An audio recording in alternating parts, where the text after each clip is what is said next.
Okay, so welcome back everyone. This is going to be another lecture where we are going to learn about how to calculate the price of a forward contract. Now, before moving over to the proper discussion of the concept, let's first come to this part, the concept sheet. We have to calculate the forward price, futures price, forward price. Okay, then this initial margin and mark to market, contango, backwardation, everything is the part of forward pricing. This initial margin, mark to market. Okay, so till question number 15, I think 15, or till question number 19. Oh, along with this question number 20 to 25. Right. So there are many questions on this. What I feel is, once you understand this concept of calculating the theoretical forward price, you will be able to solve lots of coming questions. Okay. Now, forget about everything and just focus on few more concepts. Let's start this discussion with a purpose. Without purpose, the life will be waste. So why we are taking this? What is the purpose of starting this discussion? An investor wants to buy shares, let's say, of which company? XYZ company after 3 months. Okay. Now,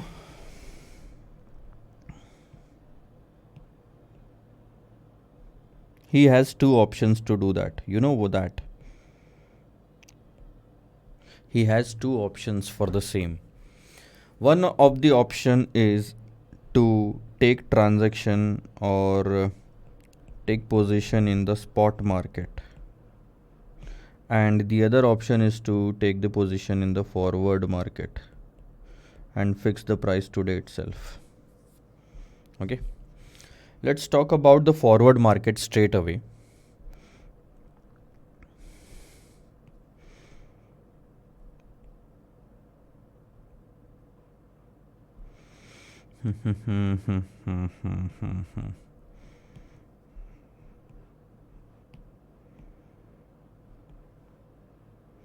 He wants to buy the share after 3 months, right? Now, in the spot market, the share of XYZ company is trading at 100 rupees. I will go with the simplest of the numbers so that you can understand the logic. Okay. So this stock is trading in the market today at 100 rupees, but our purpose is to buy the shares of XYZ company after 3 months. So we need to have the stock at this point of time. So after 3 months, the purpose is we should be having the stocks in our portfolio. Okay, so today the stock price is 100 rupees. This is not relevant for us because we don't want to buy today. We want to buy it at the end of 3 months. Also, the forward market is available for the XYZ company. That means this XYZ company share can be bought and sold in the forward market as a contract. So what can happen is that you can fix the price of this share to be bought after 3 months. Today itself, you can fix the price of the share. Today itself, you can fix the price of the share to buy or sell this share after 3 months. Let's say the 3 months price is called as the actual market price of the forward contract, right? It's available on the stock exchange. If you go to the stock exchange, you will find it. See, this 843.20, if I find out this figure on Sher Khan's platform, then can I say that this is the actual market price of ICICI Bank? Yes, sir. So the actual market price of XYZ company's futures or forward, whatever it is, let's say is 120. Now the question is whether to buy the forward contract or not, because practically speaking, you are fixing the price today. You are not paying anything. You are fixing the price today, and most probably what is going to happen at the end here, you are going to get it settled. and you can buy the share in the spot market, but in net you can have the share at 120 itself. We discussed the same in the previous lecture also. Let me just take you to this point. If I really wanted to buy the share at 130, what I can do is I can buy it in the spot market at 145 and get back 15 rupees from the futures contract. So I will still have the shares at 130, but in this way, right? So in this question also, in this particular concept also, I can still have the share in the spot market at 120 if I enter into a transaction at this price in the forward market. Okay, so I can take the forward contract, right? Now the question is, I'm going to give you some figures. Let's say the rate of return at which you can borrow money from the market is 12% per annum. Now, tell me one thing. Are you going to buy the shares in forward market or spot market? Sir, spot market, why we will buy the shares in the spot market when we need it after 3 months? See, I will tell you one thing. You can buy the share today and keep it for 3 months. You will still have the share at the end of the 3 months. The purpose should be fulfilled, right? You should have a share in your portfolio at the end of 3 months. You can buy it today and then keep it for the 3 months in your portfolio. You will have it, right? But that will cost you 3 months interest because you wanted to buy the share at the end of the 3 months. So if you are buying even 1 month before or 2 months before or 3 months before, we will assume that we have to unnecessarily spend money for the next 3 months. And if we have to spend that money, we are losing on the interest part of that money, because our purpose was to buy the share at the end of 3 months, not before that. And if someone is asking me to buy it today and keep it in my stock for the next 3 months, that means I'm losing. I have invested, I have blocked my money for the next 3 months, right? I'm losing on the interest on that. So if I do this transaction, the net cost to me should be something here, which is, what I'm going to do is, in the spot market, have a look. The transactions that I'm going to take in the spot market is, the first transaction, borrow money. How much you are going to borrow? The amount which is required to buy the stock today, which is 100 rupees. You are going to borrow the spot price. Second, what is going to happen? Buy stock. That 100 rupees you will pay to the stock exchange. You will get it from the bank, you will pay it to the stock exchange, and you will own the shares, right? This is at time 0. This is going to happen. After 3 months, what will happen? You will repay the borrowings. Right? You will make a repayment of borrowings, which will be like this: 100 multiplied by 12. Can I write it like this? 1.03. Why? I will tell you. 12% is a rate for 12 months, and we need the loan for 3 months only. So we can say that we have borrowed the money, or we are losing on the interest cost, whatever you want to. The answer will be same. The outflow will be 103. And you will own the stock. Now tell me one thing. If you choose to do the transaction in the spot market, you can borrow money today. This is very, very practical. Go to the bank today, okay? Borrow 100 rupees at 12% per annum. Go to the stock exchange, buy the stock, and keep it for 3 months in your portfolio. At the end of the 3 months, you will have the stock in your portfolio, and you will have to make a repayment. So this 3 rupees of extra cost was only required to carry. Please understand one more time. This 3 rupees is required only to carry this stock from 0 to 3 months. This is called as cost of carrying.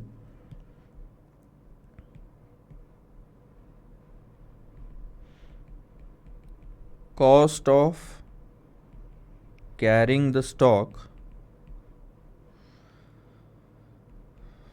from 0 to 3 months.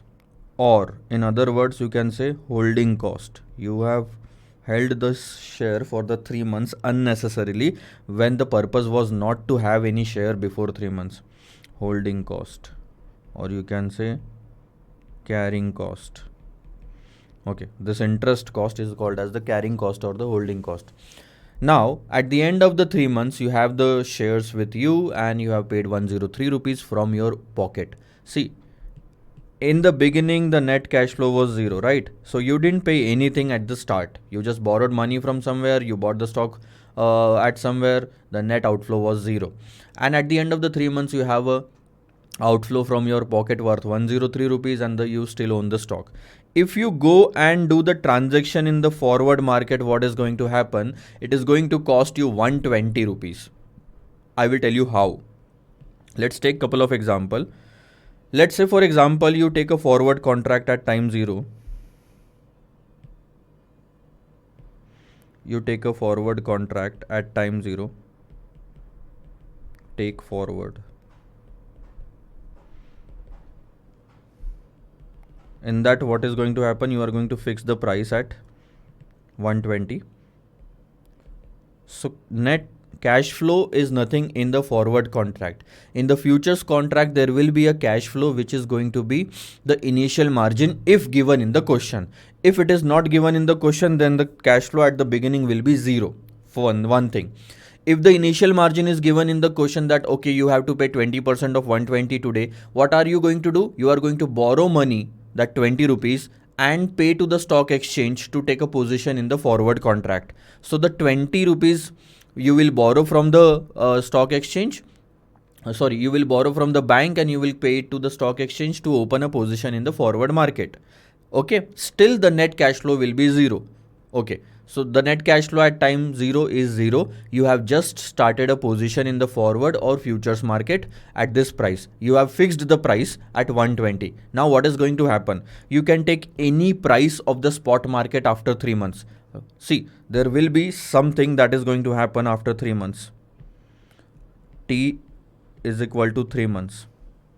Okay, so there will be two things because you want to own the stocks after 3 months. Let's say the spot price after 3 months is what we can do is we can take the price, one price higher than this, one price lower than this. So let me take a price of 108 and 140. Okay. Now tell me one thing. What is exactly going to happen on this date in the forward market? Obviously, what happens is that this forward price will come to 108 and 140 itself. As soon as the expiry comes closer, the price of the spot market and the forward market gets equal. Right now, see, the price of the spot market is 100 rupees for the XYZ company and the forward market is 120. The moment this 3 months of the date will come closer, na, this 120 rupees and the 100 rupees or the spot price and the 120 rupees of the forward price will get merged into one thing, and the price at the expiry of the spot and the forward will be same. So in the forward market also the price will be 108 and 140 on the expiry. This happens in reality as well. Okay. Now what is going to happen?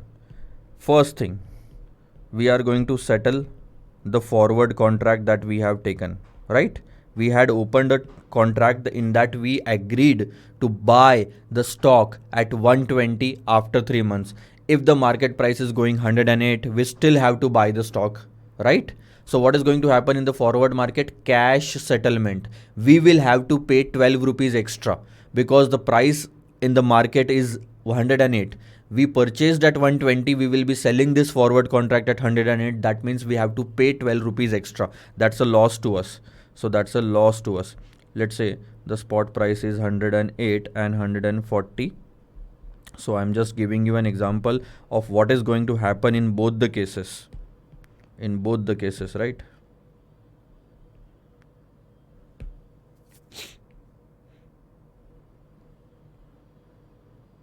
So please understand carefully.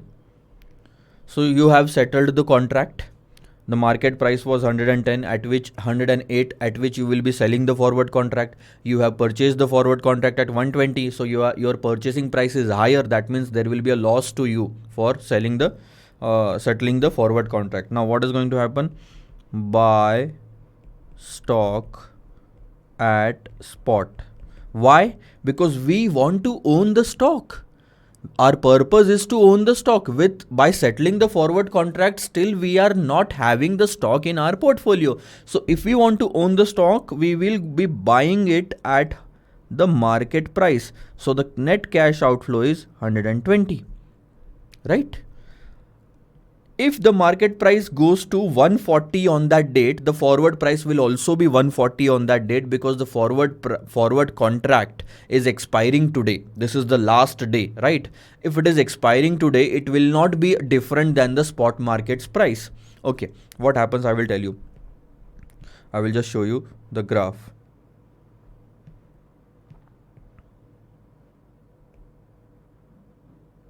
Okay, see, this is 3 months. Now what happens is, let's say the spot market price. First of all, we'll just figure out this is going to be spot price of XYZ, right? So let's say it has started at 100, right? So 50, 100, 150, 200. Okay, now where do we exactly want to close this? At 140. It started at 100, we want to close it at 140. So let's draw it. It will start from 100, and after 3 months it should be closing at 140, and 140 comes somewhere near to this point, right? So let's say this is the graph of the spot market of XYZ share in the last 3 months. And the forward contract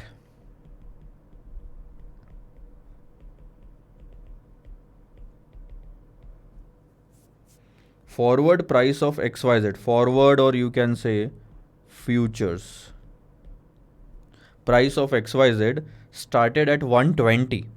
Now what actually happens in real life? It will start at 120 at this point. Okay, I will just call it as 120, and see what is going to happen. If it will go down, it can go down to this, and if it will go up, it can go up like this. It all depends upon the market sentiments. And then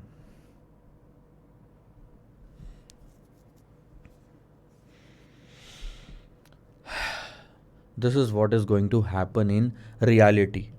In reality, as the moment the expiry date will come closer. Okay, one more thing, please. Let's just make it more realistic. If it goes down, it can go down with a bad news like this, and if it goes up, it can go up like a bad news like this. Okay, then it will start coming closer to these prices, and then this. Now I will tell you why. The longer the expiry, at this point of time the expiry is still 2.5 months away, right? 2.5 months away. The longer the expiry, higher will be the difference between the spot price and the forward and futures price, because of the expectation of what can happen in 2.5 months. But as soon as the expiry date comes closer, the forward price and the spot price also gets closer, and on the expiry date, please understand ladies and gentlemen, on the expiry date the forward price will converge with the spot price. This is called as the convergence effect.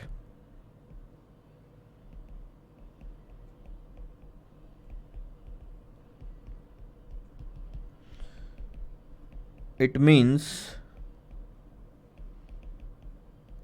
at expiry, spot price will be equal to futures price. Simple.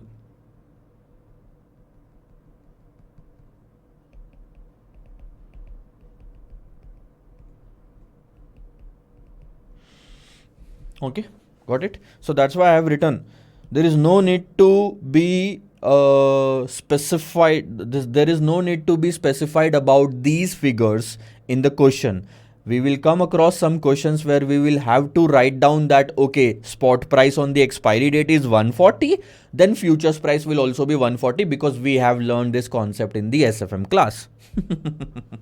Okay.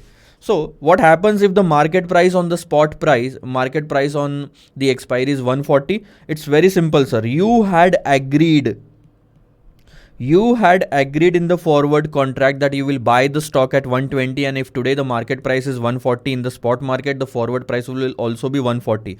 You have bought the forward, you will sell the forward at 140, selling price is higher. It will be settled in cash by paying you 20 rupees.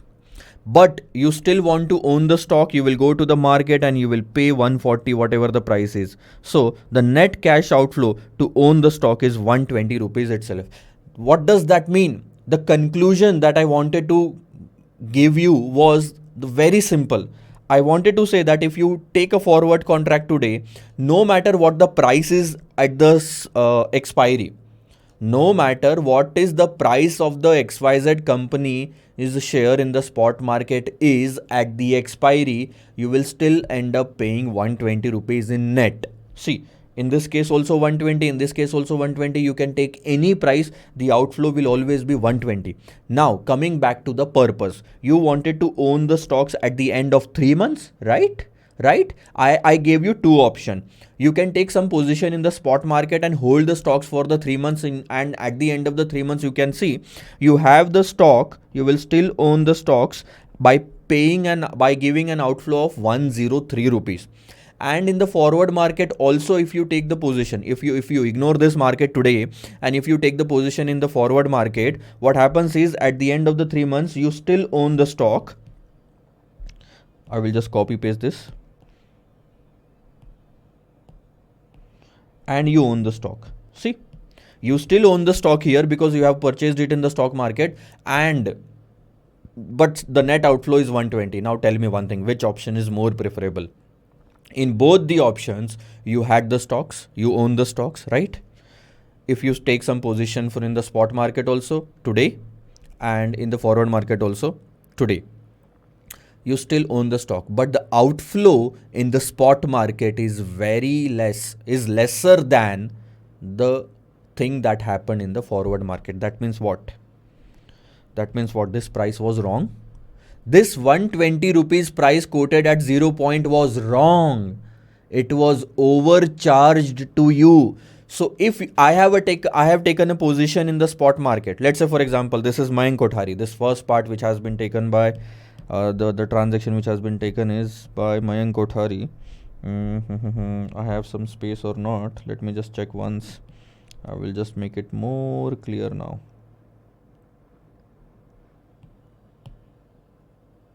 Things will be easy to understand now.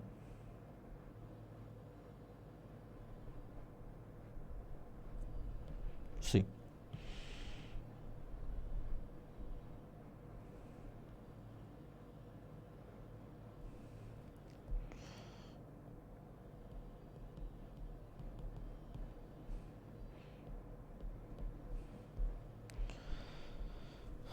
What I did today and what you did today has made all the difference, right? I borrowed money in the spot market and I bought the stock.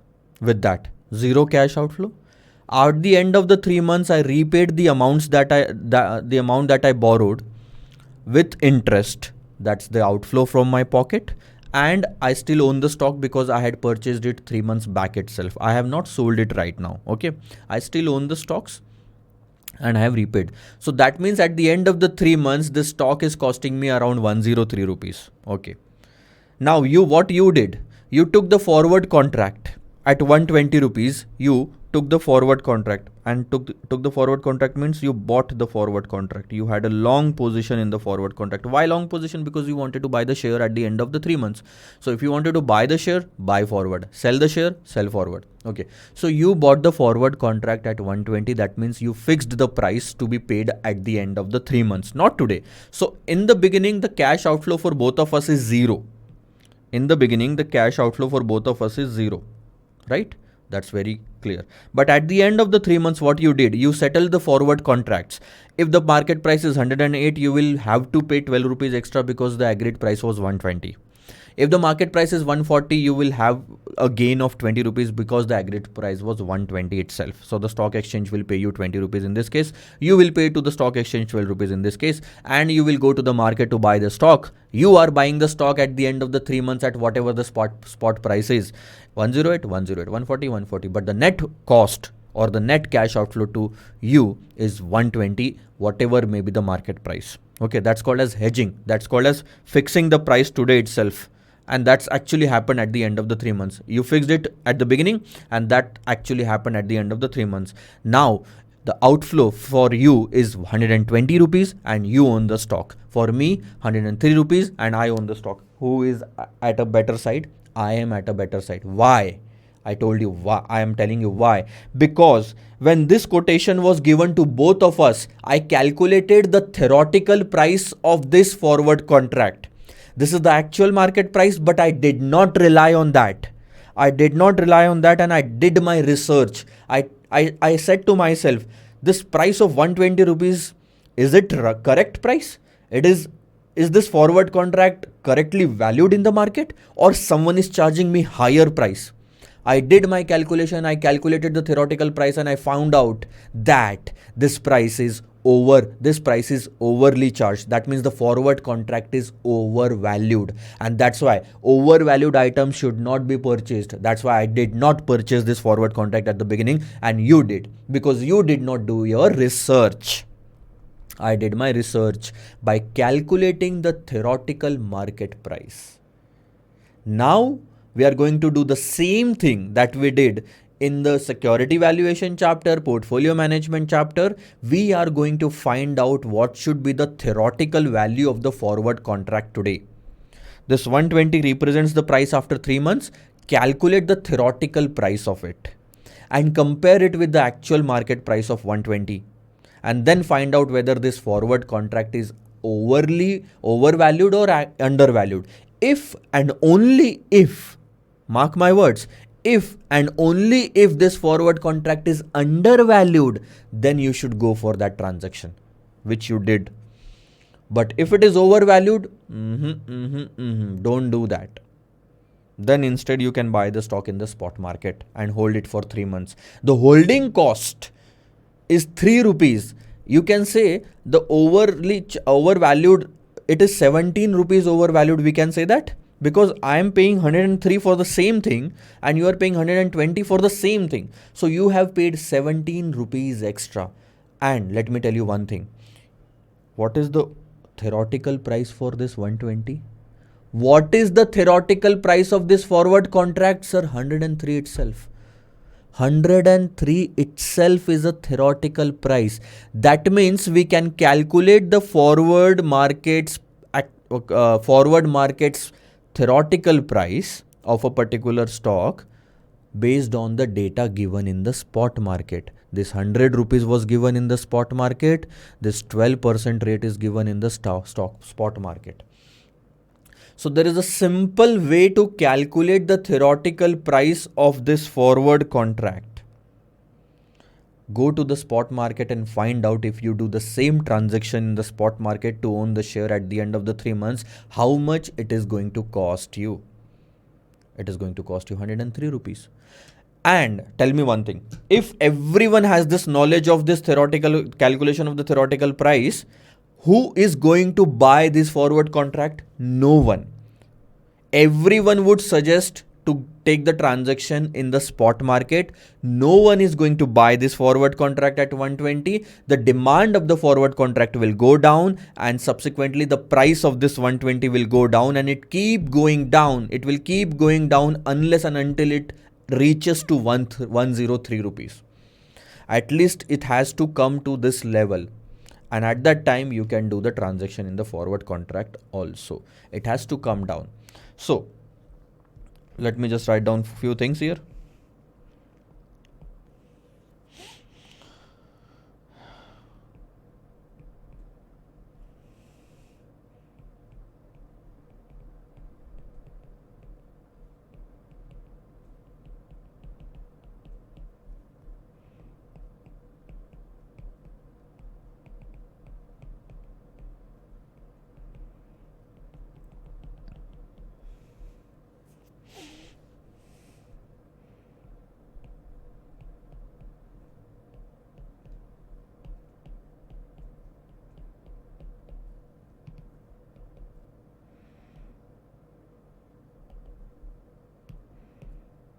The question is why?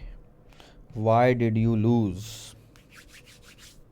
And the only answer to this will be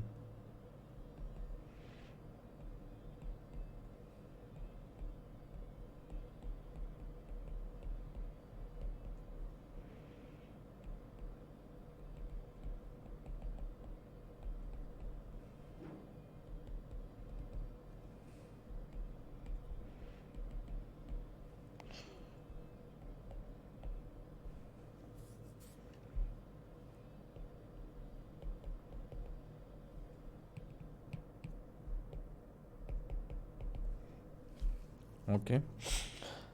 Please understand one thing. Whenever I am writing forward, I also mean I also mean it as a futures price as well. Instead of that, I can write down the futures and it will have the same meaning.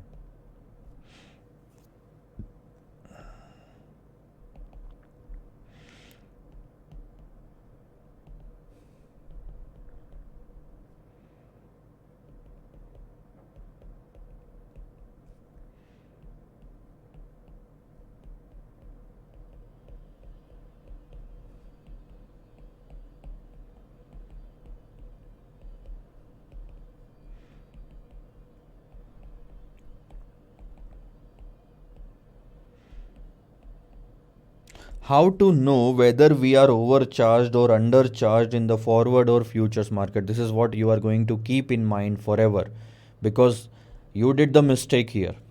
Agree on that, accept on that, and move on. You can realize your mistake that you paid 17 rupees extra, but you can avoid this by doing just one thing. How to know whether we are overcharged or undercharged in a forward or futures market? Let me just do something.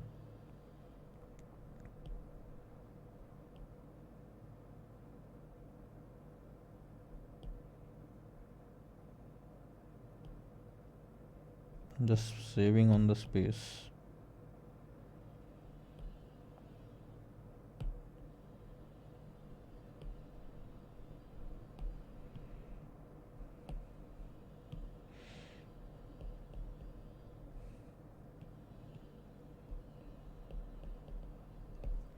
Or another question, how to avoid loss of 17 rupees? And the answer is very simple, sir.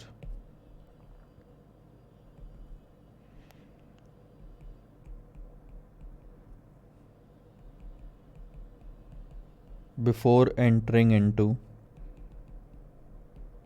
forward or futures contract,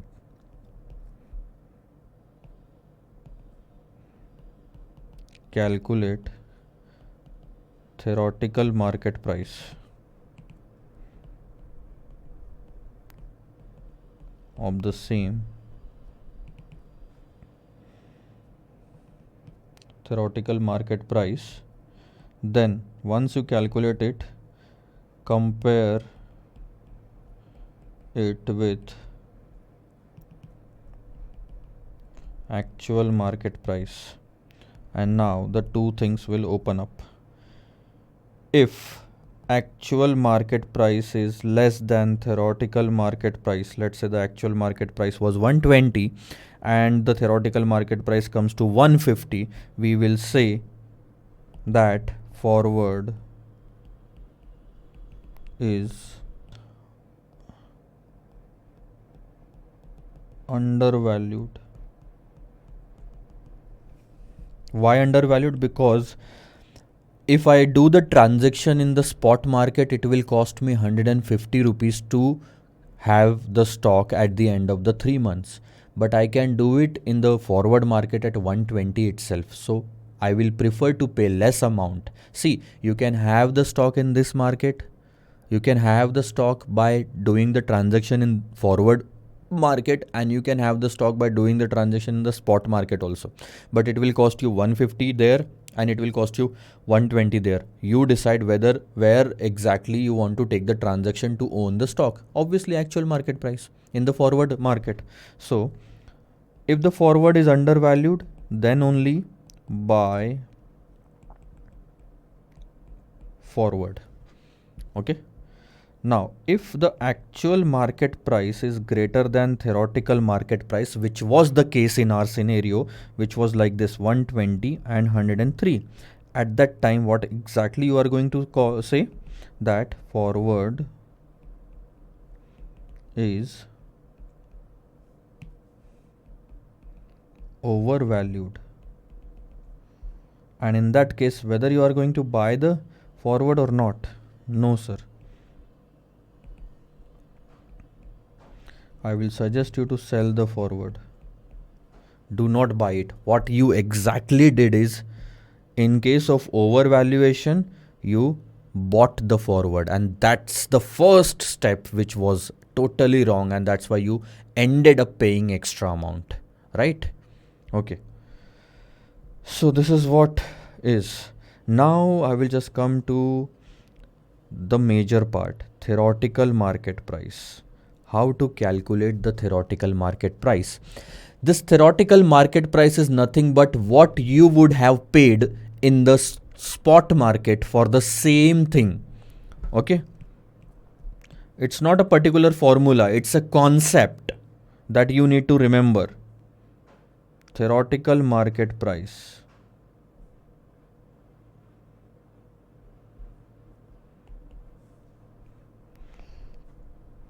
Next question. How to calculate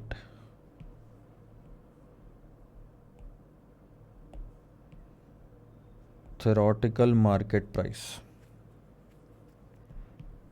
Right? Let's come down to the discussion now.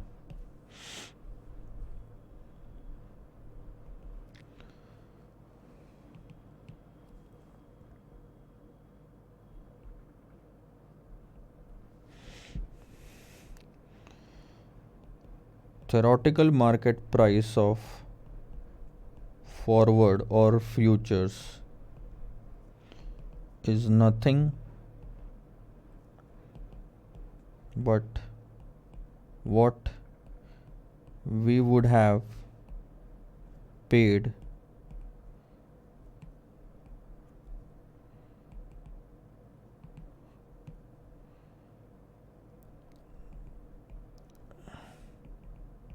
in the spot market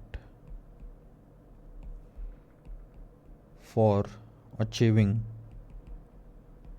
the same purpose. What was the purpose? We started this entire question, this concept with a purpose. Have a look.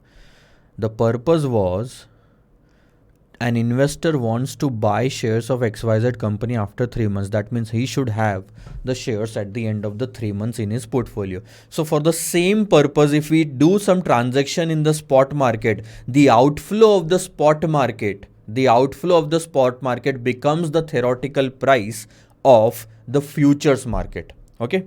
How to calculate this price now? It's very simple, sir. We calculated this 103 like this. 100 rupees plus 3 rupees. Am I right? Now, what was the 100 rupees? 100 rupees was nothing but the spot price. Okay. And how did we calculate let's say 100 plus, how did we calculate this 3 rupees? 100 multiplied by 3%. 3%, how did we calculate the 3%? It's 12 by 12 into 3. So can we create a formula out of this? Spot plus spot price into rate of interest. Can I write it like this? S plus S into R. Can I write it like this? S common, 1 plus R. What will be this? What will be this price? 103. It will be nothing but the theoretical market price of the forward contract. I can say it like this. This is nothing but the price of the forward contract. This is the price of the forward contract. Let's start by writing it here. Forward price. This is the theoretical price. This is the theoretical price of the forward contract. So this is going to be your final formula. F is equal to S in bracket 1 plus R. And this is your final answer. And you can compare this formula. You can compare this formula. See, this is the price after 3 months. Quoted today, but the price to be achieved after 3 months. This is today's price. Futures price, today's price, rate of interest. Future price, today's price, rate of interest. Have a look. This is nothing but compound amount is equal to principal in bracket 1 plus R. This is nothing but future value is equal to present value into 1 plus R. This is nothing but the simple formula of compound amount or a future value. And that comes from the time value of money. So this entire discussion leads to the same thing. It's a vicious circle, sir. It leads to the same thing.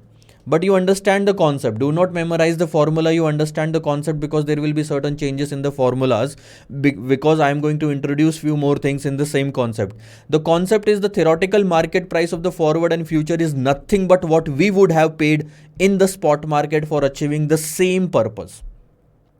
That is what is going to be the formula. This is the formula that we have derived from this situation. Now I am going to change the situation in order to calculate the theoretical price. Now, before moving over, let's just summarize what we have done in the last half an hour, more than half an hour. Our purpose was to buy the stock at the end of the 3 months or to own the stocks. Let me change the purpose. To own the stock.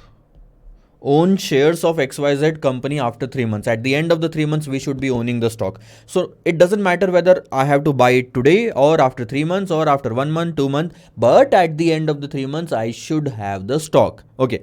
I told you, I gave you two options. You can take the position in the spot market. You can take the position in the forward market. What we did is I took the position in the spot market today and you took the position in the forward market. So this is some data, rough data given to you. Rate of interest is 12% per annum. Spot market price is 100. Forward market price is 120. This is the actual market price quoted at which you are going to do the transaction. Now, what Mayank did is Mayank started at time 0 by borrowing the money at 12% per annum. He saw this interest rate. He calculated something. He borrowed money. He paid to the stock exchange to buy the stock. The net cash outflow from his pocket was 0.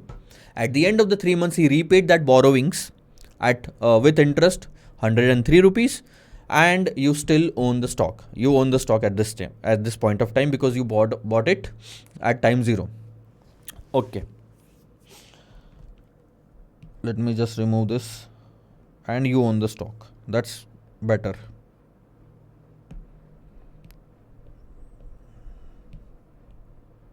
Instead of writing wheel. Now, so basically 103, out of this 103, this 3 rupees was nothing but, understand, this 3 rupees was nothing but to carry the stock from 0 point to 3 months. This is called as cost of carrying or holding cost. Okay. At the same time, what you did was You took the forward contract. You bought the forward contract, fixed the price of this stock to be bought at the end of the 3 months at 120. There was no cash outflow today because taking or buying a forward contract only means entering into a contract. We don't have to pay 120 rupees. If it is a futures price, you have to pay initial margin. That's it. If the initial margin is not given in the question, the outflow will be 0. And if the initial margin is given in the question, you will borrow that initial margin and you will pay it to the stock exchange, and still the outflow will be 0. Now, what is going to happen at the end of the 3 months? At the end of the 3 months, if whatever will be the market price, 108, 140, whatever is the market price, you will end up paying 120 rupees. By this way, you will settle the forward contract and you will buy the stock. Why you will buy the stock at the spot? Because you want to own the stock, right? The purpose has to be fulfilled. You need to buy the stock either today or either after 3 months. So you bought the stock, but you settled the forward contract as well with a profit or loss in each case, and you ended up paying the same amount. The purpose is you will pay 120 rupees if you take the contract 120, and this was known to you at time 0 itself. You don't have to wait for 3 months to find out whether what is going to be your outflow. If you take this contract, the outflow is fixed at 120. Okay. So who won the race? Who won this competition? I won the competition. Why? Because I paid lesser amount to own the same stock, which you paid more, where you paid more amount to own the same stock at the end of the 3 months. So you realized your mistake. Now, understand one thing. You understand this convergence effect. At the end of the expiry, the forward price and the spot price will merge into each other. That means it will be same at the end of the 3 months. Now, just understand why you lost this. Why? You were overcharged for the futures price of XYZ stock by 17 rupees. Okay. How to know whether we are overcharged or undercharged in forward or futures market? How to avoid loss of 17 rupees? It's very simple, sir. Before entering into a forward or future contract, at the very first place, calculate the theoretical market price. Once you calculate the theoretical market price, compare it with actual market price. When you compare it with the actual market price, you will find out whether the actual market price is lesser than theoretical market price or greater than theoretical market price. If it is lesser than theoretical market price, it is better to take action in the forward market than in the spot market. You can own the stock at 120 in this market, you can own the stock at 150 in the spot market. So who is going to go to spot market and pay higher amount? It's better to take the action in the forward market. Forward price is lesser. We will call the forward as undervalued. Buy forward will be the action. But if it is higher, which was the case above, you can clearly see that to achieve the same purpose, we can only pay 103 in the spot market. Why to pay 120 in the forward market? At that time, we will say forward is overcharged, overvalued, sell forward. Great, sir. Now the question is how to calculate the theoretical market price. It's very simple, sir. Actual market price will always be given in the question. Okay. The question is, or the efforts where you have to put in is calculate the theoretical market price. Now, in order to calculate the theoretical market price, you need to remember one thing. The theoretical market price of the forward and future is nothing but what we would have paid in the spot market for achieving the same purpose. The purpose. Okay. Now, how did we calculate this 103 rupees? It's very simple. 100 plus 3 rupees, 100 plus cost of carry. Cost of carry, 100 plus cost of carry. Spot market plus spot into rate of interest. That is S into 1 plus R. That's what the formula, and this formula is nothing but the forward price, futures price. Futures price, this is the spot price, that means today's price. Compound amount is equal to principal in 1 plus R. A future value is equal to principal value into 1 plus R. It was the same thing. Now, I'm coming back to the second part. See why I'm taking so much of the time in the discussion, because once I start the question, I'm not going to stop there. I'm not going to discuss any of the concept. I will just discuss the questions, and all the concepts in those questions will be discussed in this, would have been discussed in this lecture itself. So that's why we are taking some time to start the chapter. You might realize that it's been, I think, 2 to 3 hours and we have just completed one question. It's fine, sir. All the chapters are different. Some chapter starts with the question first and then we start with the concepts. In this chapter, it's very, very, very important to start with the concept first, because derivatives is something which is not habitual. We are not habitual in real life for the same. So we have to discuss about each and every part of this world. See, when a baby comes in in this world. We have to teach that baby what are what is this is finger, eyes, nails, see, nails, okay, eyes, ears, nose, lips, everything. And that is what we are doing in the derivatives chapter. Let me take a break of 5 minutes and I will be back to change this formula. See you. So welcome back everyone. Now let's continue with the discussion of the forward market pricing. We discussed about one formula till now, how to calculate the theoretical price of this forward, just a second, yeah, forward contract or a futures contract. This 120 is the actual market price, right? We need to calculate the theoretical market price in this case so that we can compare and decide whether we should buy or sell the forward. And one thing that you have learned till now is this theoretical price at this point of time is calculated based on the spot market's price. You remember this formula, right? The forward market's theoretical price depends upon the spot market's price. If there is no spot market's price, there is no forward price for the same. So that means one thing is very clear, sir. If the asset does not exist in the spot market, there cannot be a forward contract on something which does not exist on the spot market. That means the price in the forward market, please understand and remember this. The price in the forward market is derived from the price of the spot market of that asset, is derived, and that's why we call it as a derivatives, because this particular thing, a forward contract, does not have its own value. This price, the value of this derivative contract is derived from the price of the same asset in the spot market. So there has to be some price in the spot market for that asset so that forward market price will exist. Now we learned about this thing, that the theoretical price of this forward contract should be equal to the price that we would have paid in the spot market. In this case, it was 103 rupees. Okay, the spot market. Now just imagine that once you buy the stock at 100 rupees in the spot market, what if after 2 months, or let's say after 3 months, at the end of the 3 months, this stock of XYZ company pays dividend? Because you are owner of the stock in this case, you are eligible to receive dividend here. And let's say, for example, the dividend amount is 1.5 rupees. How is this going to affect the forward price? Is this really going to affect the forward price? Yes, sir. Why? Because the forward price is nothing. The theoretical market price of the forward is nothing but what exactly the cash flow happens in this case. And if you adjust the dividend in this case, the 103 rupees of the cash outflow will get reduced by the amount of dividend. See what happens. You borrow money at 100 rupees, you buy the stock at 100 rupees, net cash flow is 0. You are the owner of the stock. After 3 months, you will receive the dividend of 1.5 rupees. That is going to be a cash inflow, and this is going to be a cash outflow, and still you will own the stock. So how much you actually paid from your pocket to own the stock at the end of the 3 months? 101.50. So this is the new theoretical price. Why this is the new theoretical price? Because that is the outflow in this market. If this does not become the theoretical price of the forward contract, then nobody is going to buy the forward contract, because this price will always be higher and people will find an opportunity to buy the same thing at a lower price in this case. Obviously, if the dividend is being paid by the company in the spot market, that benefit should also be given to the buyers of the forward contract in the forward market. And that's why to that extent the forward price will get reduced, because dividend is a benefit in the spot market. And if someone is buying a forward contract, he is paying this much of the amount, he should get a benefit of 1.5. That means this much, to that extent the price should get reduced. So how to calculate the theoretical market price? First thing, when the dividend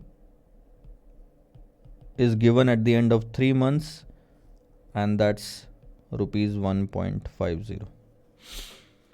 It's very simple, sir. Forward contract is equal to spot plus carrying cost minus dividend. 100 plus 3 minus 1.5, that's 101.5. This formula is called as cost of carry.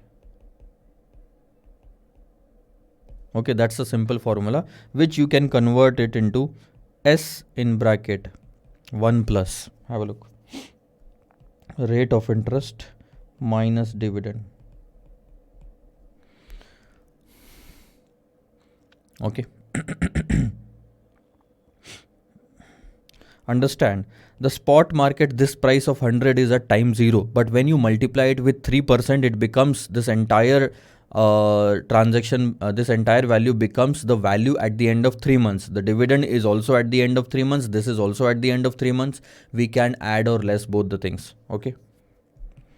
But what if the dividend is being paid after 2 months only? What if the dividend is being paid by the company at the end of the 2 month itself? Not at the end of the 3 month, but 2 months. Then the timing of the cash flows will not match. The timing of the cash flows will not match. I will show you.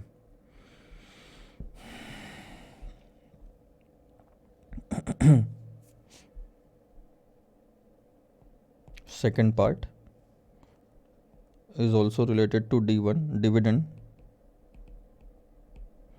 But now the time is 2 months. The amount is 1.5 rupees. See, what is happening in the spot market? 100 rupees stands here. That's an outflow to you. 1.5 rupees of the inflow, that is dividend at this place, and 3 rupees of the interest.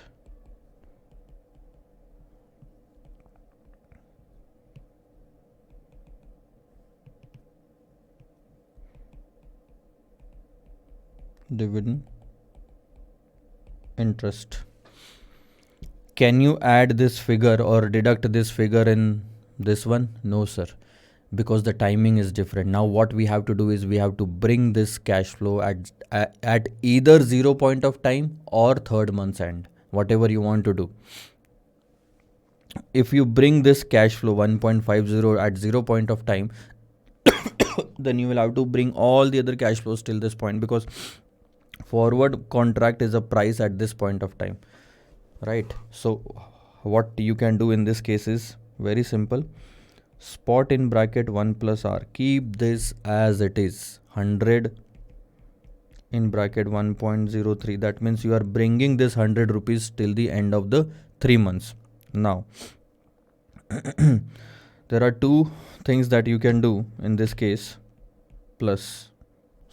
Dividend. Also in bracket 1 plus R. This is you can do. I will just show you. 1.5 rupees. Just understand. 12% per annum was the rate. 12% per annum was the rate.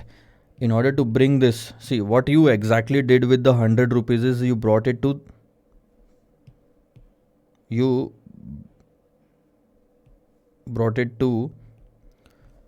the end of the 3 months. You have to do the same for the dividend as well. So what to do? Just calculate the future price or the compounded amount of the dividend by 1 month. Push it forward by 1 month. So the interest rate for 1 month is, can I say 1.01? For 3 months it was 3%. For 1 month it is 1%. It's very simple. We have to bring this cash flow till the end of the 3 months. So we have pushed this 100 rupees by 3% and we are pushing this 1.5 rupees by 1%. So what is going to happen now? It's very simple. Can I write it like this? 103 minus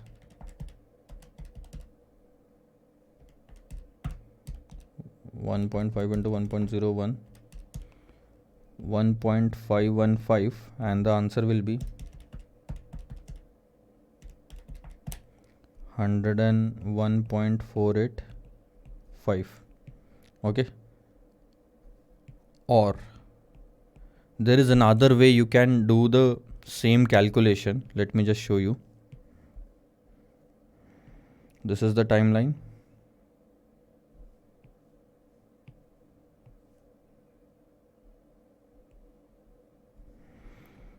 $100,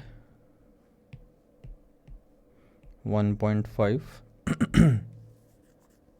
So the very first thing that you should do is bring this 1.5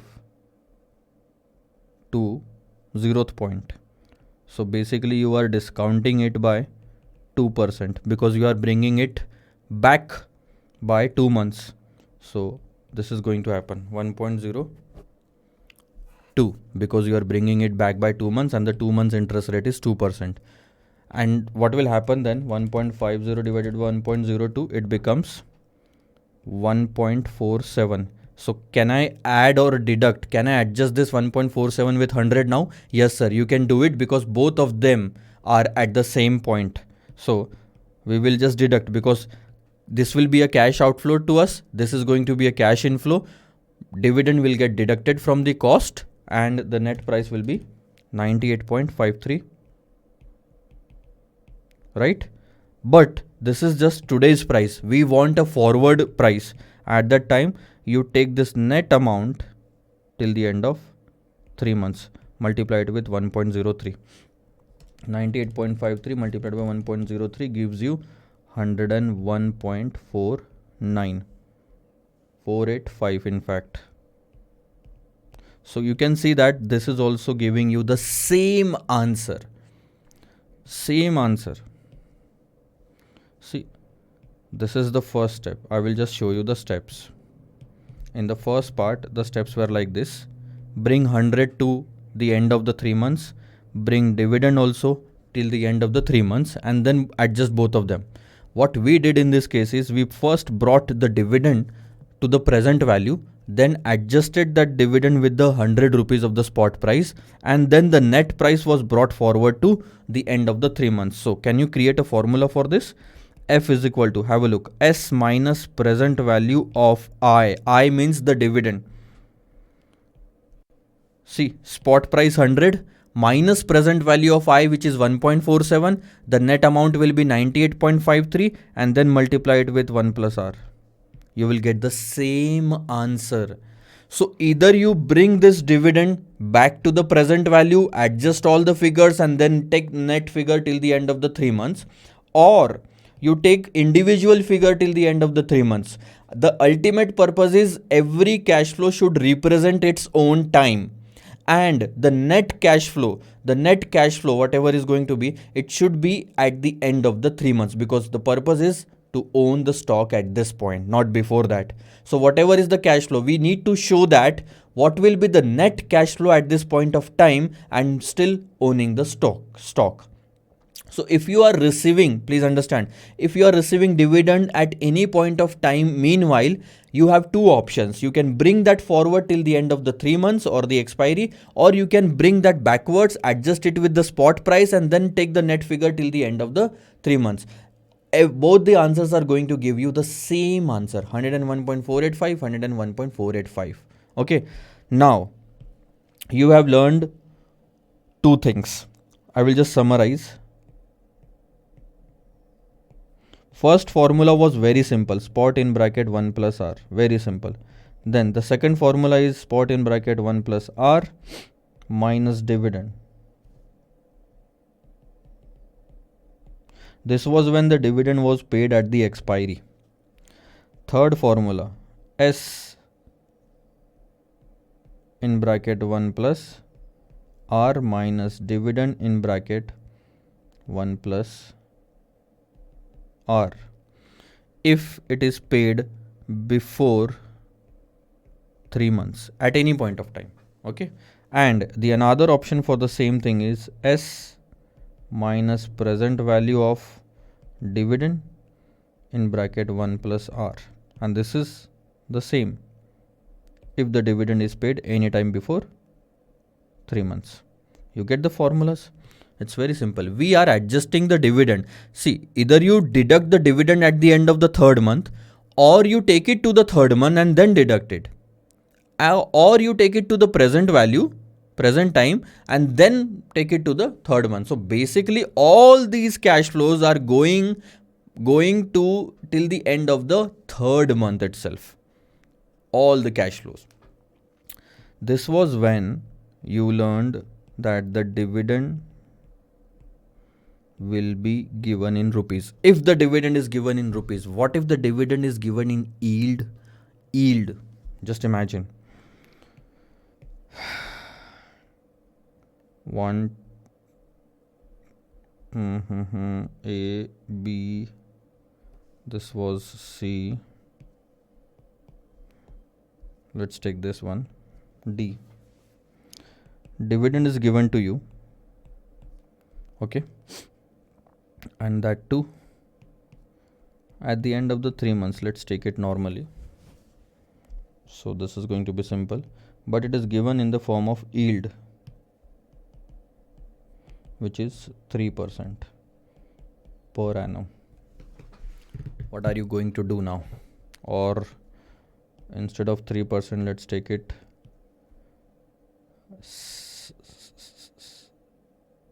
24% per annum.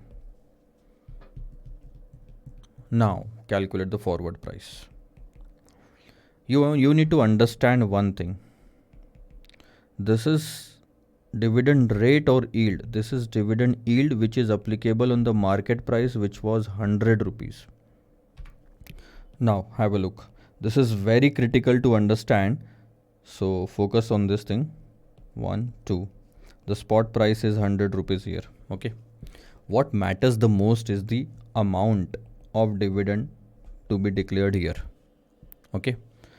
Now, if this amount is given as 24% per annum as yield, okay, this can be given to you as 24% per annum as a rate, and this can be given to you as rupees 24.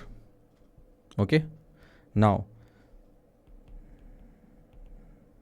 dividend to be considered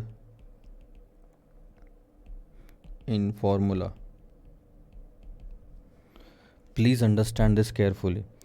If it is given directly in terms of rupees, this is the final figure. You don't have to change anything, even if they are saying it is 24 rupees per annum. Do not convert it into 3 months. The amount declared here matters, not the timing when it is given in rupees. Because please understand one thing. If the dividend of 24 rupees is being distributed at this point of time, then this shareholder who bought the share before 3 months back is also eligible to receive the entire 24 rupees. So you are not going to convert that 24 rupees into 3 by 12. Okay, understand that thing. If the 24% per annum rate is given to you, the rate will be applicable on the face value. And then let's say the face value is 10 rupees. If the face value is 10 rupees, then the simple calculation of the dividend will be 2.4. One thing to explain here is 24% of the rate. Rate is applicable on the face value, which is 10. So 24% of the 10 is 2.4. Again, this is per annum. Do not convert this.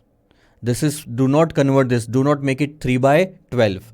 Because 3 months back, you purchased it. The company does not have to do anything with the fact that when actually you purchased the shares. They are declaring the dividend based on the face value of the company, and that comes to 2.4, and that's why they have declared it as a 24% per annum rate.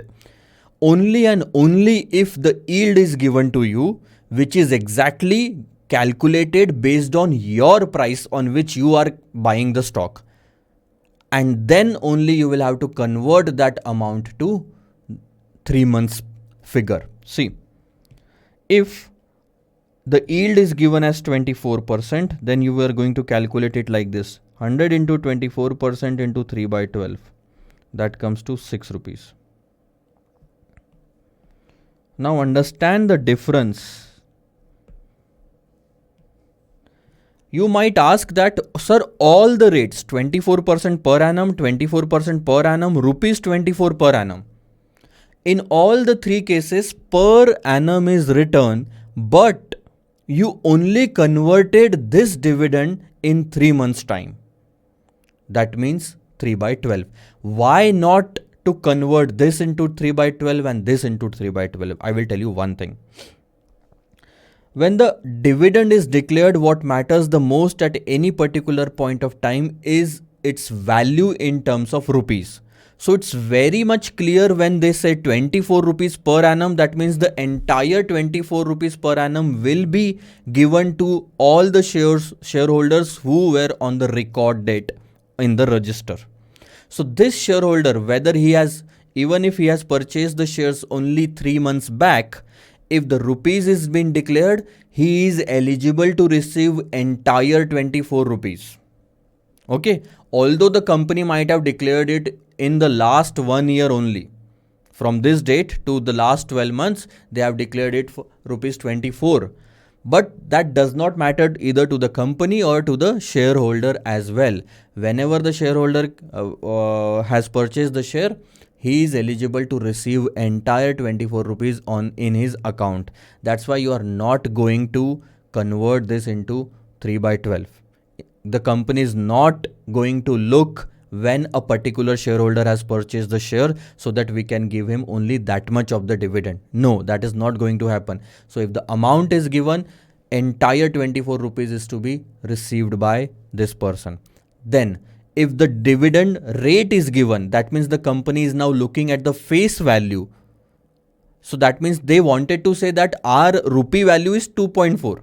Instead of saying like this, they said they declared the dividend in rate, but they wanted to but the meaning of that, or but they wanted to say that the dividend amount is 2.4 per share that we want to declare, and that is eligible, like this person is also eligible to receive 2.4 rupees entirely, even though it is written per annum. So you are never going to convert 24% per annum dividend rate or the direct amount. Never ever do that. But only and only if the yield is given to you. Please remember one thing. This is not declared by the company. This is declared by the company. This is declared by the company. When the company declares the dividend, they don't have to do anything. They doesn't have to do anything with the timing of the purchase of the shareholder, right? They just want to say that this is the total amount that we are going to pay to any shareholder who was the shareholder on the register at this point of time. But when the question says about the yield, that means the question itself has calculated these figures based on your return and then presented it in the question. And that's why we are going to convert it back to the amount. Just understand one thing. I will tell you. If the company declares 2.4 rupees of the dividend, if the company declares 2.4 rupees of the dividend, you are eligible to receive the entire amount on 100 rupees, right? That becomes 2.4% yield. But that is only for the 3 months, because for you, this is the only 3 months return, right? But the institute, what is institute means the question, what is exactly they are going to do? They are going to convert this 3 months return into 12 months and then they will present it to you. That means 9.6%. So this 24% and 9.6% is exactly same. So if the 9.6% is given in this place, that means they have converted it into per annum and then presented it to you. 9.6% doesn't mean 9.6 rupees of the dividend that you are going to receive. It only meant that 2.4 was the dividend, but it is calculated on your investment which was done 3 months back. And that's why we have converted it into per annum and presented it to you in the question. And it's your responsibility to convert it back to the 3 months return. So in actual sense, I will tell you,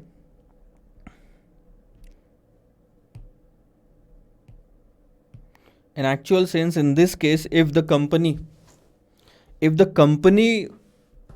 had to declare the dividend, they would have, in the terms of rate, they would have said 60% is the dividend rate.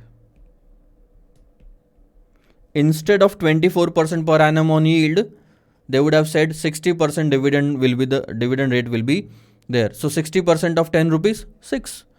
If they would have to, if they are supposed to give it in amount, they will just declare it as a 6 rupees. So in all the 3 cases, whether it is yield, rate or amount, it comes to 6 rupees to you. Okay, and it doesn't matter whether this rate is per annum or this is per annum or what.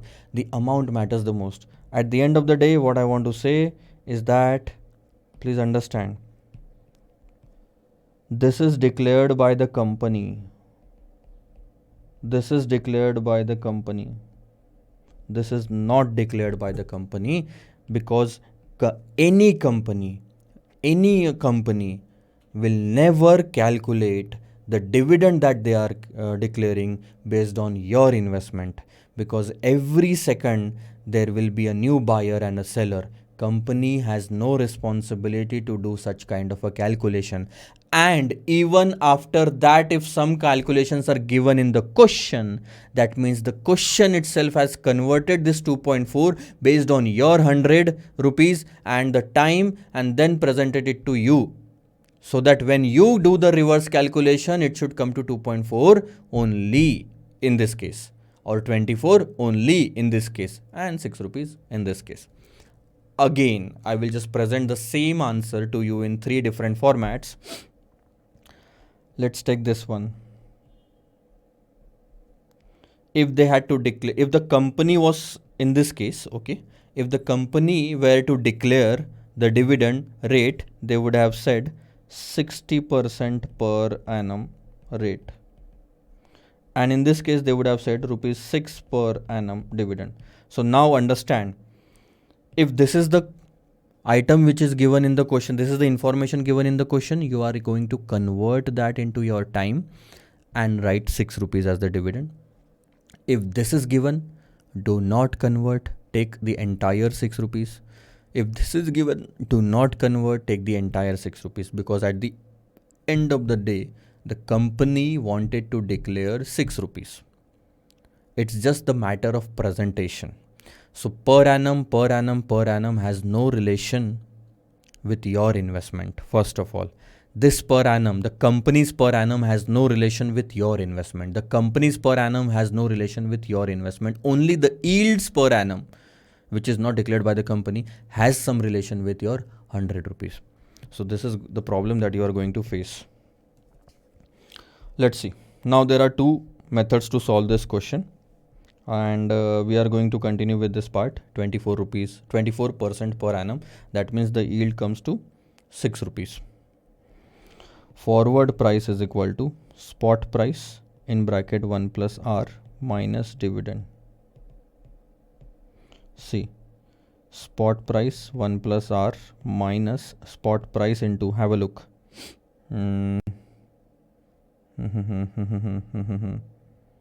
Yield dividend.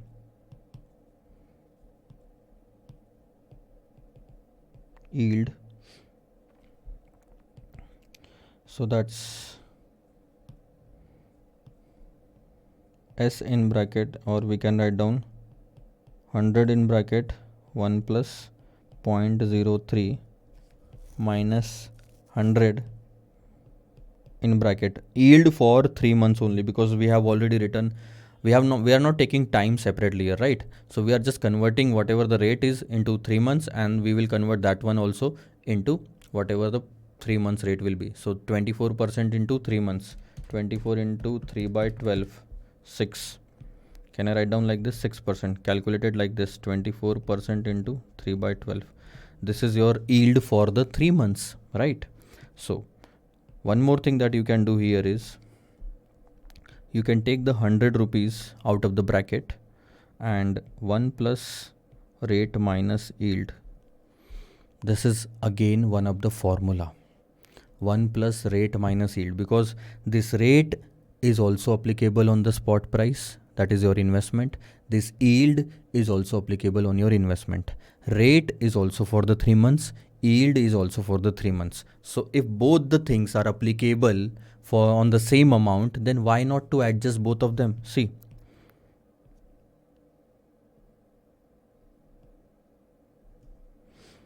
rate and yield,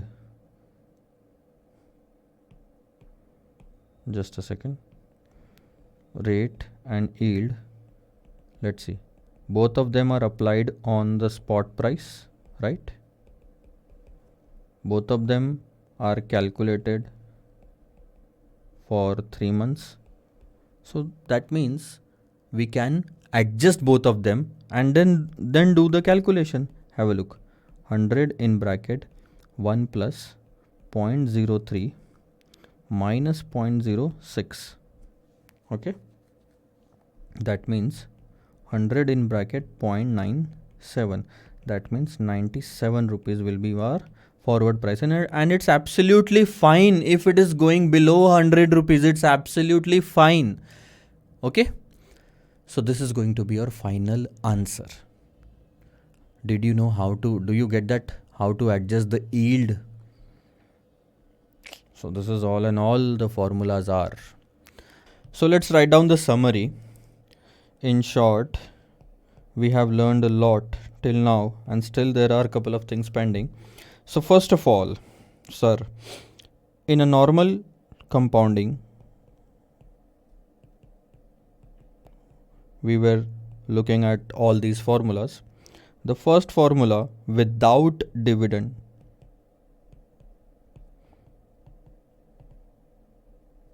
is F is equal to S in bracket 1 plus R. That's the first formula that you learned, but then we made this formula, like we did everything with this formula to come up with few more.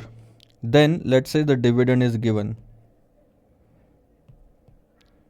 Okay. With dividend. So now with dividend, you just have to remember one thing, that the formula should be like this. If it is given in terms of rupees or in terms of percentage rate, okay, B in terms of percentage, but it is a rate, not a face, not an yield. So in both the cases, the formula will be same.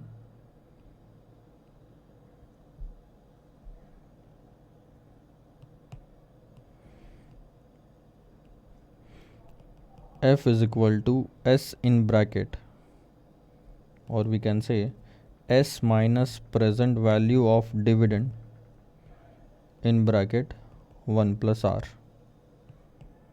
Let me just write it once again. S minus present value of dividend in bracket 1 plus R. The ultimate purpose should be this dividend should be at the end of the 3 months. If it is given at expiry, you don't have to do this calculation. If it is given at expiry, you can simply deduct the dividend at the end, right? So I can do one thing in this case. Let me just do it once again. If it is given in terms of rupees and in terms of percentage rate and the dividend is at expiry, then the formula is very simple. F is equal to S in bracket 1 plus R minus dividend. Very simple, because S was at the beginning, but the moment you multiplied it with 1 plus R, it became at the end of the 3 months. This is also at the end of the 3 months. That means expiry. But in the second case, if it is given in rupees or percentage rate and it is declared before expiry, then what you can do is this. F is equal to S minus present value of dividend in bracket 1 plus R. So first bring that back to the 0th point, adjust it with spot rate, and then again multiply the net figure with 1 plus R. So bringing the entire equation back to the expiry. There is another way for this. I won't suggest that will be an additional formula to you. What you can do is S into 1 plus R and dividend into 1 plus R. Though both those 1 plus R will be different rate. The ultimate purpose will be this much, that the this dividend should be at the end of the 3 months. Dividend should be at the end of the 3 months. Okay, let's go ahead. Now the only third part will change here. If it is given in percentage yield,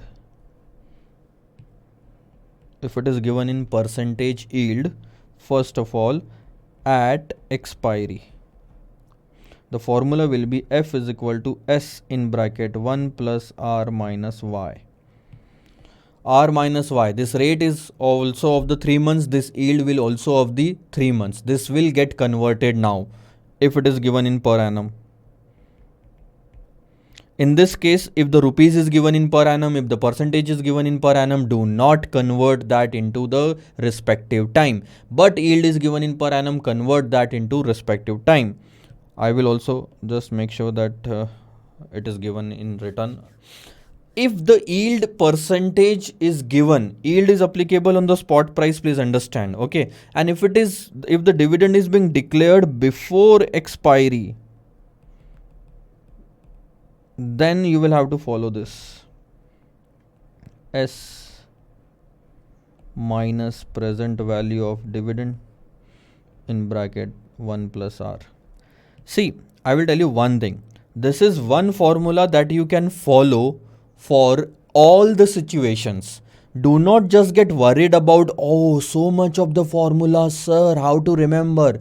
All the formulas are connected to each other. If you follow this one formula in all the cases, it will be an ease for you. This one and this one, maximum.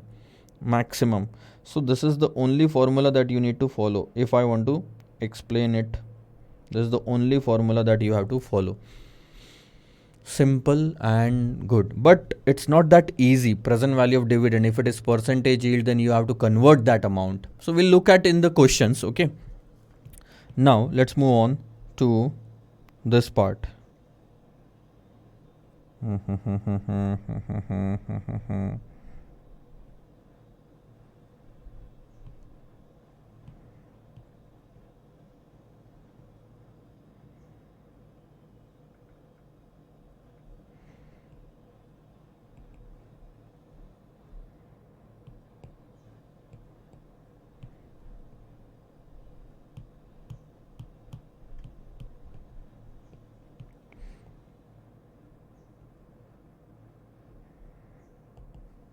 See,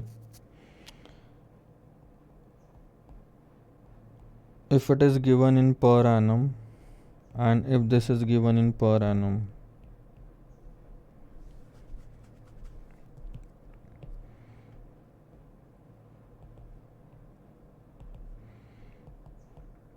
do not convert and convert in the respective time.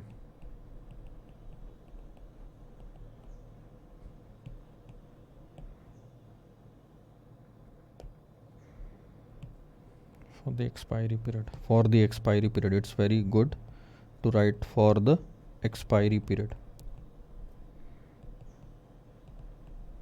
Simple.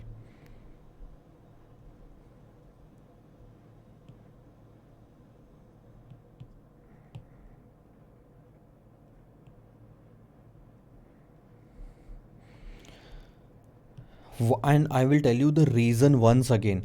If the rupees is being declared, it is declared by the company. That means they want to give the entire amount. If the percentage rate is declared, it is declared by the company. That means the entire amount has to be given to the shareholder.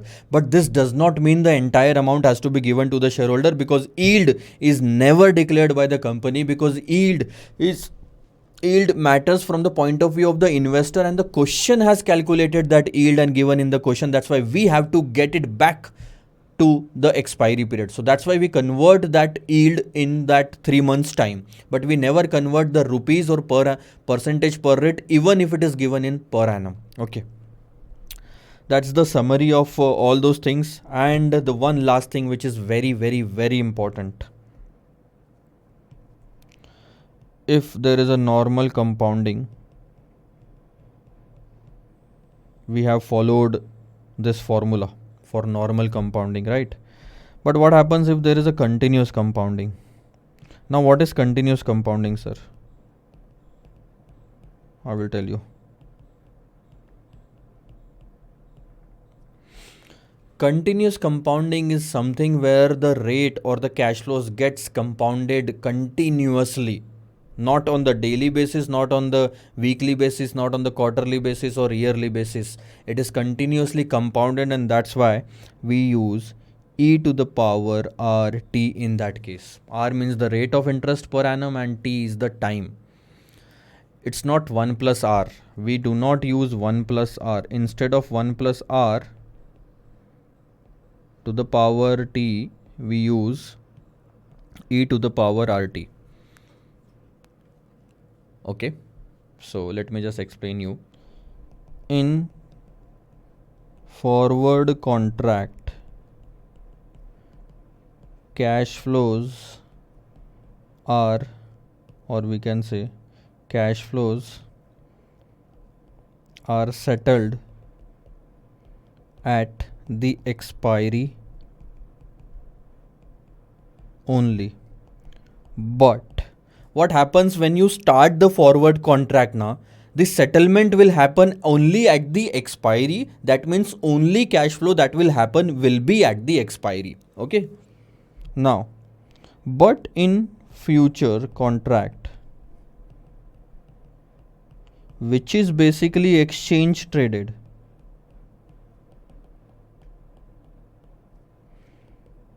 cash flows occur continuously. I will tell you how. See, when you go to the market here, okay, and you take a position in the futures contract, let's say you buy a futures contract at 843.20. The next minute, if the price changes, your margin account gets a difference of that. Let's say, for example, it goes to 845. That means there is a profit of 1 rupees 50 paisa that gets settled into your margin account. That means immediately you can sell it and get the profit of 1.5 rupees. Stock exchange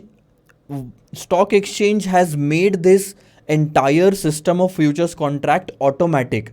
So the moment a price changes, the profit or loss gets adjusted into your margin account, and the what you can do is you can immediately close or square off your position. So the cash flows happen in the futures market continuously, and that's why we need a continuous compounding method in terms of calculating the theoretical price of the derivatives.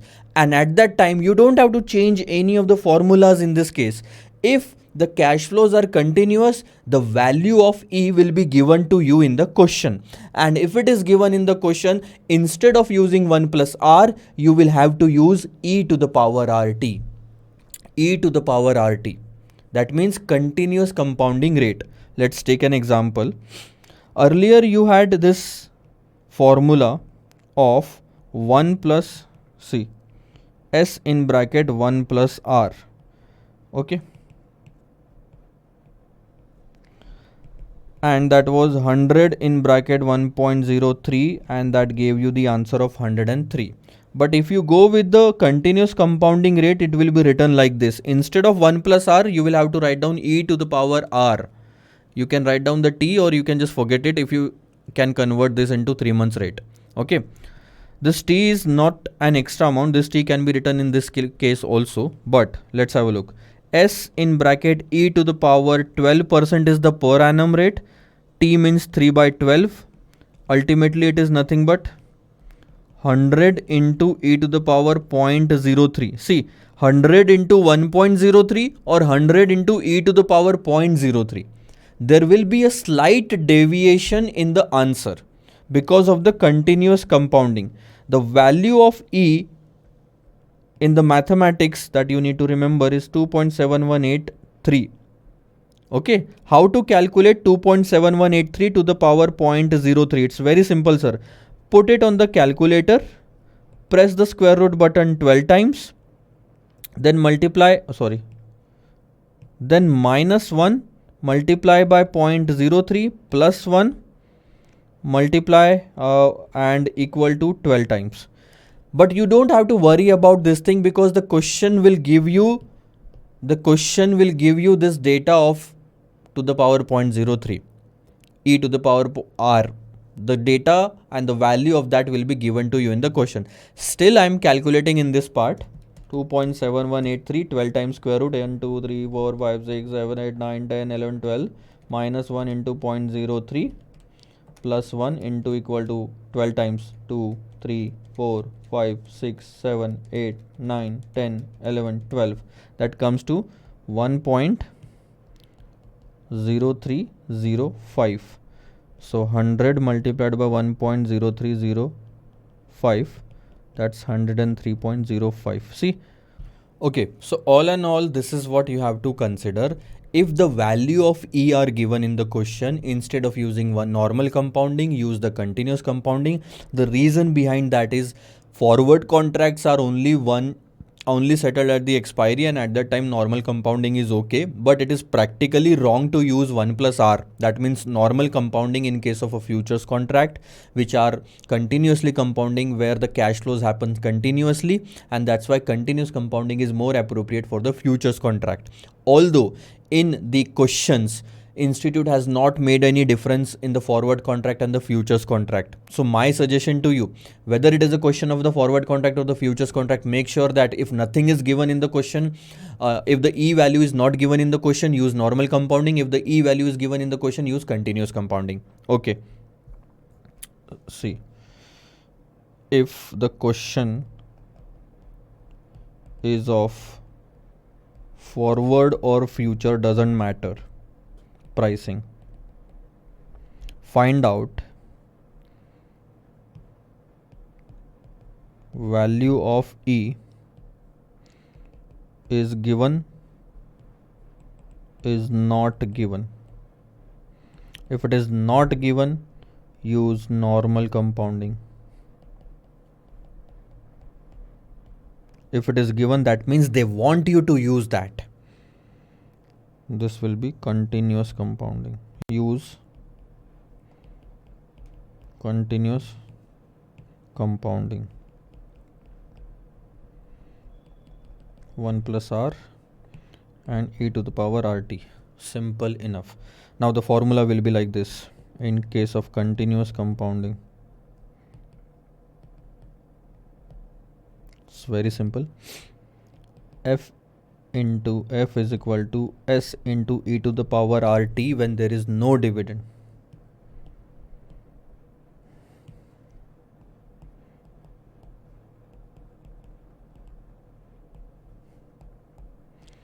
When there is a dividend and it is given in terms of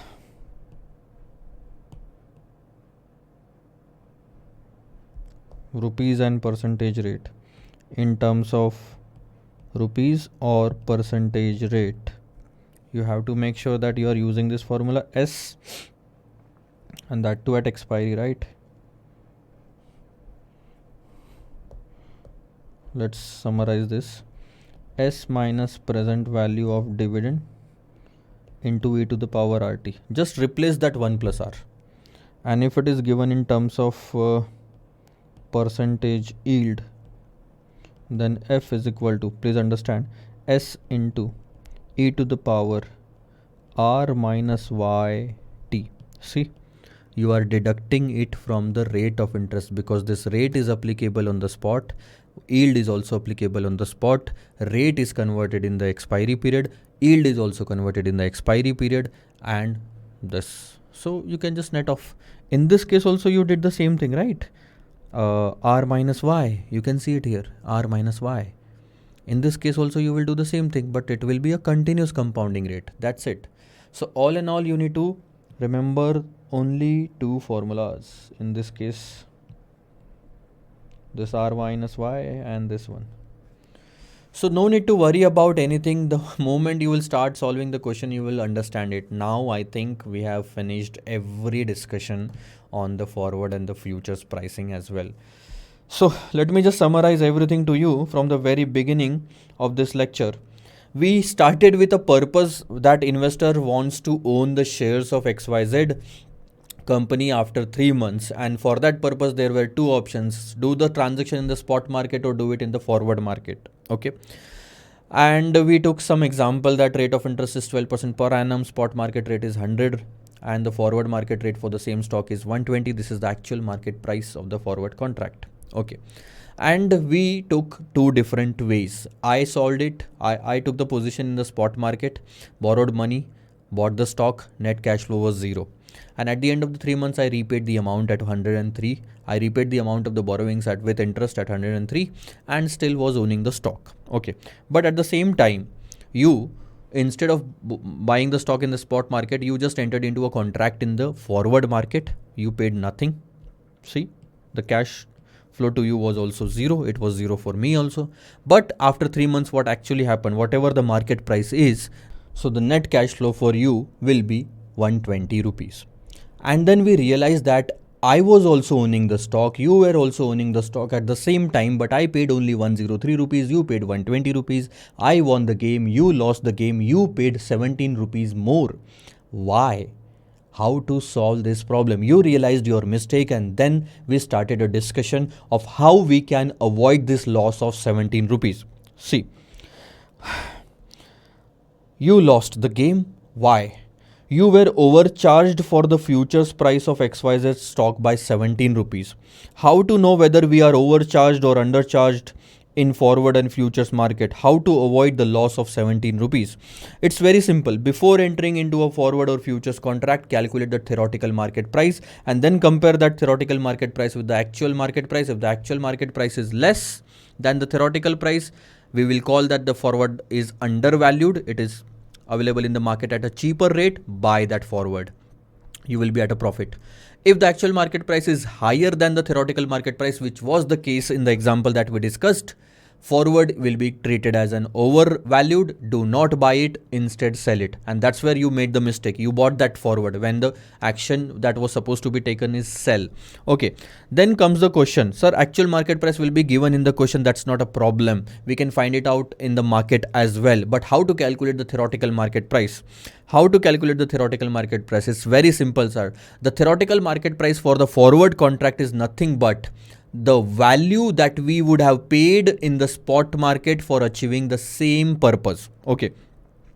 And that is how we calculated the forward contract. The very first formula was F is equal to S into 1 plus R, and that was compared with the same formulas of the time value of money. So nothing new in this formula, right? Then we introduced the dividend in the picture. That is the practical approach. That is something we cannot ignore.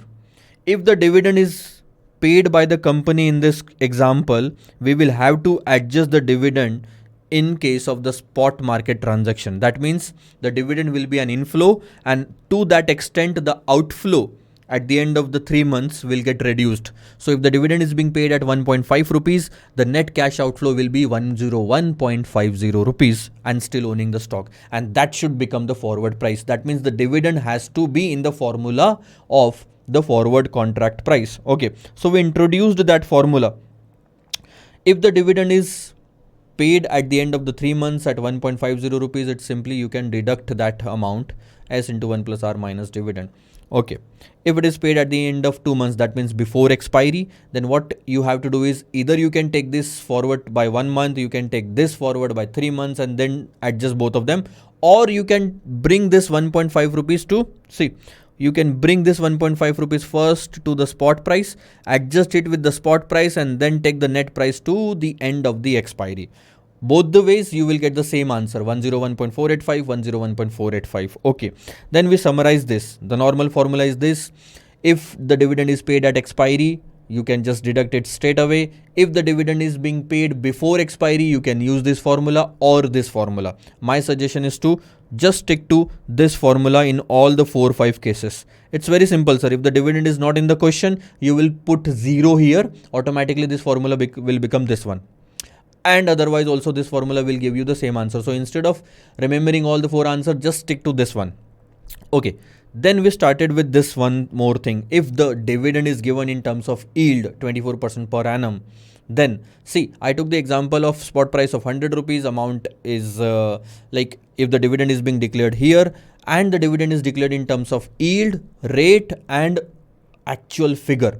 I will tell you one thing. If 24 rupees is being declared by in the question, that means it is declared by the company. If the rate is declared, it is declared by the company. That means the company wants to give the exact amount which is being calculated through this rate to the investor. So we should not convert this into the expiry period, because the company and this rate has nothing to do with our price or our time of investment. But yield is something which is calculated on the spot price or on our investment. So that's why whenever the yield is given in terms of dividend, you should convert it into expiry period. You should not convert these two, but you should convert this one. Okay, come to the point now.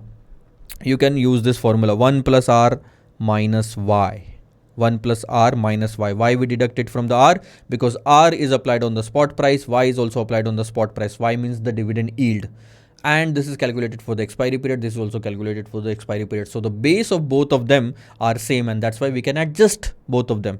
Okay, then we summarized everything. Without dividend, the formula will be this one. With dividend, if it is given in terms of rupees or percentage rate and at expiry, then deduct straight away. And if it is given in rupees or in percentage rate but before expiry, then calculate the present value of the dividend, deduct it from the spot price, and then take it to the expiry. Or else you can just remember this formula. If it is given in terms of yield per annum, you can use this formula or this formula. Very simple. I will just tell you to remember this one. Only two formulas can be remembered. Just this one. Okay. In case of normal compounding, and this one in case of in case of yield. Only two formulas. Now, this is what we discussed. Now comes the continuous compounding. Why this came into the picture? It's very simple, sir. In the forward contract, the cash flows are settled only at the expiry. So there is only one cash flow at that time. Normal compounding is enough in case of forward contract. But in case of futures contract, the cash flows are settled continuously. Because the moment price changes, automatic system makes it sure that the profit or loss is adjusted in your margin account. You can leave the contract at any point of time, any second. That means the cash flows are continuously going out and in to your margin account, and that's why continuous cash flows happens in the futures contract. That's why continuous compounding is the more appropriate way of calculating the futures price. But now, okay, let's continue. So in place of 1 plus R, you can use e to the power RT as well. Okay. Now the question, if the question is about forward and futures pricing and the value of E is given in the question, use that in the formula. Otherwise, use the normal compounding in the formula. Last but not the least, continuous compounding S into e to the power RT or S into e to the power R minus YT. This is going to be the formula. With this, I end the discussion part and we are going to start question number 2 in the next lecture. See you.